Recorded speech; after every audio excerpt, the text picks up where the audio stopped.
सर्वांना जय बाळूमामा. उद्या आहे 28 ऑगस्ट, रक्षाबंधन, राखी पौर्णिमा आणि उद्या आहे चंद्रग्रहण. ऑलरेडी आपला एक व्हिडिओ आलेला आहे, तुम्ही सर्वांनी बघितला असाल. त्या व्हिडिओला अशा प्रतिक्रिया होत्या की हे ग्रहण भारतात दिसणार नाही.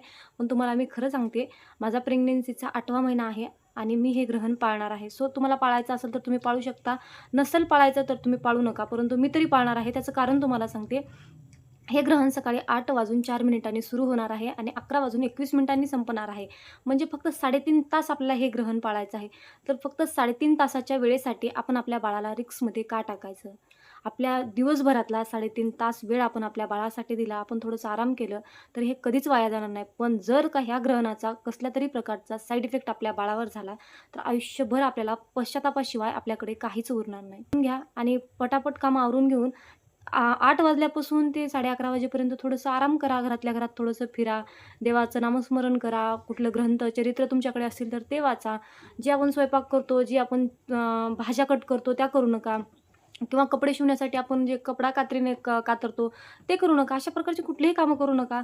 जर पुस्तक वगैरे वाचून कंटाळा आला तर थोडा वेळ लोळू शकता. घरातल्या घरात फिरू शकता. परंतु एक काम तुम्हाला करायचं आहे की तुम्हाला बाहेर जायचं नाही किंवा कसल्याही प्रकारची सूर्याची सावली आपल्या अंगावर पडता कामा नये याची काळजी घ्यायची आहे. खरं सांगायचं झालं तर सूर्य हा एकच असतो आणि चंद्र हा एकच असतो. जरी ते भारतात दिसणार नसलं तरी हे आपल्यासाठी चंद्र हा एकच असतो आणि त्याचा कुठंतरी साईड इफेक्ट पडतच असतो. म्हणून 3-3.5 तास वेळ आपल्या बाळासाठी द्या. तर सर्वांचे तुमचे हेच प्रश्न आहेत की तुम्ही ही जी काही माहिती सांगता, ही कुठून सांगता, काय सांगता?